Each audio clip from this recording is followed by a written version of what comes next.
Hello, procrastinators, and welcome to the Nerd³ show! How much shit happened in the past week? I mean, Nvidia bought itself a limb, Facebook revealed their latest way to spy on you that admittedly looks like tits on the packaging, Monster Hunter fans realised what that waiting for a bus analogy meant, and Sony splurged next-generation goo all over everyone's faces.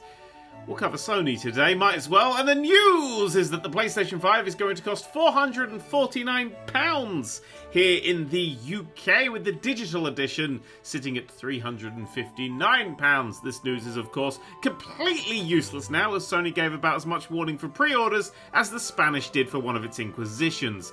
Back in July, they promised ample time between the release date reveal and pre-orders, but when it came to the day, they just screamed bundle! And watched as the scrabbling masses crawled over each other, DDoSing websites left and right, selling out every console so quickly that I had flashbacks to toilet paper shelves at the start of the year. So, what will you be able to play on your brand new PlayStation 5 that you buy from a scalper on eBay for $6,500? Well, Demon's Souls for one, the remake of the best game of the last decade, looks incredible, and it didn't have the best trailer. I mean, the trailer was great, but it did say that it was coming to PC, which it's not. And it didn't give a release date, which it actually does have. It's a launch day game. Possibly the best launch day game ever. Except for, Mario Bros. Mario 64, Tetris, and Spider-Man! Miles Morales is the next big launch title for the PlayStation 5. Bizarrely also appearing on the PlayStation 4. It's more of that Spider-Man game, but now you can go invisible. So hopefully the 4 stealth sections this time around won't make me want to chew through my own table. The big, exciting reveal of the show, though, was... No, not you. It was Hogwarts Legacy, a game that, in the last version of this video I uploaded, I was excited for.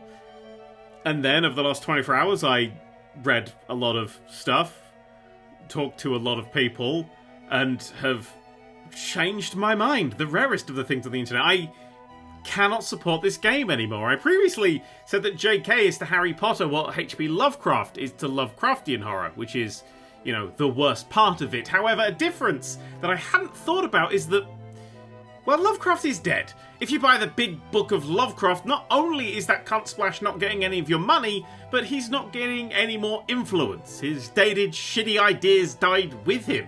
And the current best version of his work is basically a story that just calls him out for being an absolute racist cunt. If I play, support, or promote this Harry Potter game, even though JK's not directly involved, it still all leads back to her. If I bring more Harry Potter fans in with a video, people are like, oh, I've never seen Harry Potter, but I'll have a go of it. All I'm doing is putting power into JK's bullshit anti-science hands. And fuck anti-science, it's 2020, and if people cannot grasp that our fundamental understanding of every part of the universe changes, then they need to shut the fuck up. This whole situation sucks. Harry Potter was such a big part of my childhood, and it was such a big part of turning me into the person I am today, but J.K. Rowling is spreading harmful views that are hurting people. Was is gone. Is now. Sorry, childhood me, but you don't get this one thing. One thing. That's all. I'm not saying you need to burn your Potter books or DVDs, except of course Cursed Child, because that shit is trash. They can still be as important to you as they ever were. But going forward, just think about who you're giving power to. Not just money, but power and influence. Then maybe don't play this one game. Or watch the next Fantastic Beasts film. Although why the fuck you would want to watch a third one of those is beyond me anyway. But there we go. Anyway, on to nicer things. Deathloop showed off its commitment to its Groundhog Day premise with a spec-fucking-tacular trailer. This is starting to feel like Outer Wilds with Dishonored gameplay, and yes, I am drooling. Thank you for noticing. Oddworld Soulstorm looks exceptional, a proper reinvention of the Abe's Odyssey gameplay. It still has the same incredible world design, incredible puzzle platforming shenanigans, and the same incredible ultra-violent death of all your friends.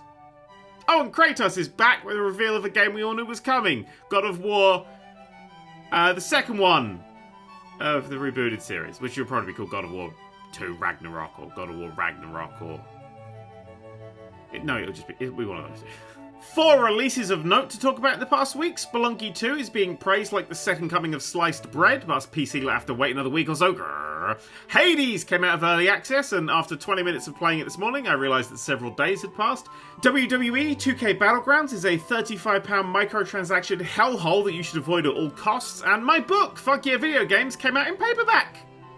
Ooh. Right! That's all from me this Sunday at 12 noon UK time. I'm going to be diving into the wonderful mod scene of Revolt, the best racing game of all time, Nerd³ 2020, and playing a bunch of fan-made levels live. On Tuesday and Thursday at 7 PM UK time, our comfy yet surprisingly tense as shit MasterChef Australia watch-along continues, with more eliminations, more puddings that scare me, and hopefully nobody else that doesn't know what a fucking lasagna is. And finally, Watch Dogs 2 is currently free on the Epic Store, so keep irritating people in the comments. Right, that's all from me. Again, I've just got a letter through my chimney that I need to go read. Bye! Oh, it's from the tax man. Fuck.